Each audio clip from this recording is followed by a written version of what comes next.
Finally, Shadow of the Erdtree is upon us. And today, in celebration of its release, I will be reimagining 3 Elden Ring characters as cocktails.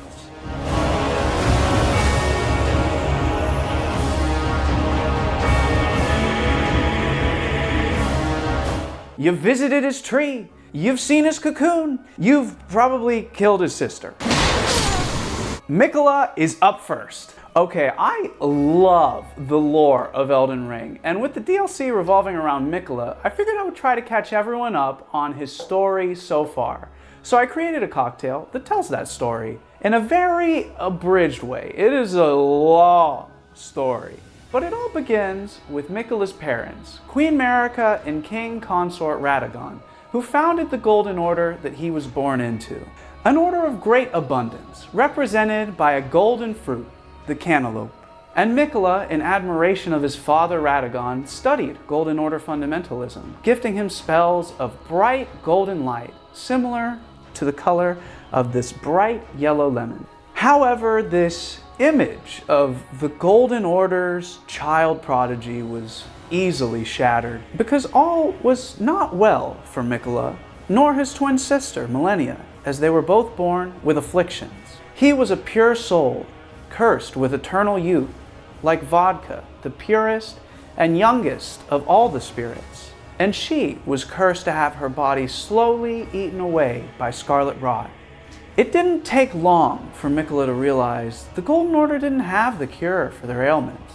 So he left and invented unalloyed gold, a gift to his sister represented by our golden elderflower liqueur that allowed her to ward off the scarlet rot. However, he was still faced with his own affliction, so he ventured deep into the consecrated snowfields and planted a sapling, watering it with his own blood until it grew into the mighty Halig tree, standing tall on its stem like a wine glass.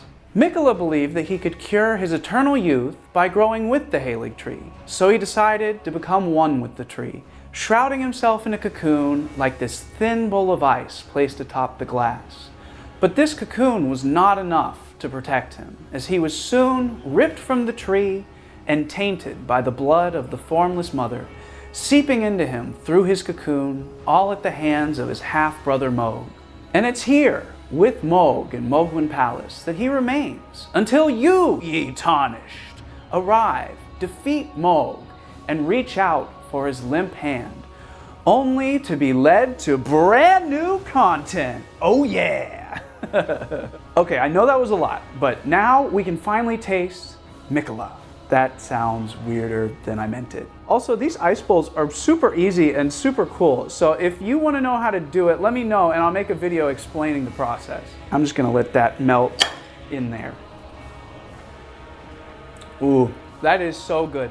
I don't usually like vodka-based cocktails because it doesn't really add anything, but that's actually exactly why I chose it here, because you have so many other interesting flavors.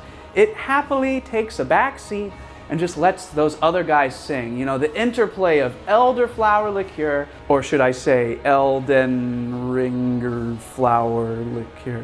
Okay, this does not work. And that sort of musky, vegetal cantaloupe flavor. And then as you're sipping on it, you get the grenadine coming in there and it boosts that cantaloupe flavor even more. So yeah, here's to the Golden Order. Surely that will never collapse. Okay, this next character is probably not in the DLC, but without her, we would not have Elden Ring's best ending. I'm talking about everybody's favorite moonwife, Ranni. So I didn't go crazy with the lore on this one, but I did ask myself, what do I think of when I think of Ranni? And the first 2 things that came to mind were blue, obviously, and the moon. So for this one, I wanted to find a way to make a blue moon and have it rise. And if you're familiar with the Ramos Gin Fizz, then you know exactly where I'm going with this. So for this riff on the Ramos Gin Fizz, I'm gonna cut back the simple a little bit to make room for everybody's favorite glorified food dye, blue curacao. Next, I'll add in the rest of my ingredients, finishing with the cream so it doesn't curdle, and then I'll reverse dry shake, which means I'll shake with ice until my arms fall off, discard the ice, reattach my arms, and then shake again without ice until they fall off again. And then I'll prep my chilled glass by adding in about an ounce of soda water and then pour in the cocktail until it almost fills the glass. Now if I let it sit, you'll start to see the foam separate out. It really is like the moon. It's got craters and everything, but let's make it even more like the moon by adding a little spritz of some edible glitter. Then I'll poke a hole in the center with my straw, which allows me to make the moon rise by carefully pouring the remainder of the cocktail through the foam. This might be the best Ramos Gin Fizz I've ever created. Look at the head on this thing. It's like, what is that? That's at least an inch. Okay, before I taste it, I just can't resist taking a big bite out of this beautiful, shiny foam. Ooh, that's good. That's real good. Like eating a cloud. That is pure orange creamsicle. Just this wonderful, citrusy, creamy milkshake of a cocktail. I just want the foam. I don't even need the drink. Just give me the foam. This drink is a lot of work. I'm not gonna lie to you, but it is just the king of presentation, and the flavor is just as good as it looks. I love what the cream does to this because it just makes it this milky blue color that really perfectly matches the color of her doll. I think this cocktail is truly good enough to represent the best character in Elden Ring. Hear to Ranni. So during the lead up to Shadow of the Erdtree's release, one of the things that got me the most hyped was seeing this big old boy in the gameplay trailer. I didn't know what it was, but I knew that it looked cool and that I wanted to fight it. And it turns out I wouldn't have to wait for release day to find out what it really is. Because it's real. Not in the sense that it's, alive walking around, that'd be terrifying. But it's based on a real life Wicker Man. A human-shaped wicker statue that the ancient Celtic druids would load up with human sacrifices and then burn. What a way to go. So after that very complicated Ranni Gin Fizz, for the Wicker Man, I wanted to make a big, easy to make, build in the glass, lower alcohol cocktail that would be the perfect companion to sip as you fight your way through the DLC. And then I lit it on fire. Which you should not try at home. I don't want you to burn your house down. I'm not responsible for any flaming cocktail-based injuries. But to match the literal fire, I'm gonna get started with 2 ounces of Fireball. Get some hot cinnamon flavor going in there. Next, I'm gonna add the juice of half a lime. You can just squeeze it with your hands. And I'm gonna save the spent lime because this is gonna be the vessel for our fire. Now, to balance out our lime juice and give the cocktail some flamin' red color, I'm gonna do half an ounce of grenadine. If you like your drinks less sweet, then the grenadine is actually completely optional. Now fill the glass halfway with any kind of ice that you got and give it a quick stir.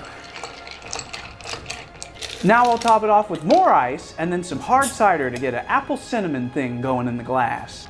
And just give it a quick up and down to mix the 2 layers. Okay, now for the fire. I'm gonna take our spent lime and turn it inside out. Ooh, it's juicing. Now we have a little bowl to which I'm going to add a bit of lemon oil. All right, lights please. There's no one to turn off the lights, it's just me. Now I'm gonna take the longest lighter that I could find and ignite this lemon oil. Now this flame is nice and all, but we're talking about a 100-foot cage of burning bodies here. So we need to amp this thing up. And to do that, I'll take some cinnamon and sprinkle it over the top to create a Wicker Man-worthy inferno. And it adds another layer of flavor with the cinnamon on top. All right, I'm done being a pyromaniac. Let's blow this thing out and actually taste it. Ooh, it's hot. Didn't expect it to get so hot. I know this is supposed to be the drink of like a burning effigy full of human sacrifices, but it kind of makes me think of Christmas, to be honest. I really like the way that the grenadine and the lime kind of tone down the Fireball, because a lot of times Fireball can be a little much, but with that, everything kind of shines, everything's coming through, but you don't get punched in the face by super strong alcohol. This is super easy to drink. Great for anybody who doesn't really like the taste of booze, but wants a drink to go along with their gaming session. I think I got a cinnamon stash. Those are my 3 Elden Ring cocktails. I'll put the specs down in the description so you can make them too. And if you like the drinks, give the video a like and subscribe. I got some more themed cocktails on the way. But if you want some more themed cocktails now, I would point you towards my Dune 2 cocktails that I made a couple months ago. But with that, I'll let you go. Go play some Shadow of the Erdtree, and I'll see you next time. Bye-bye.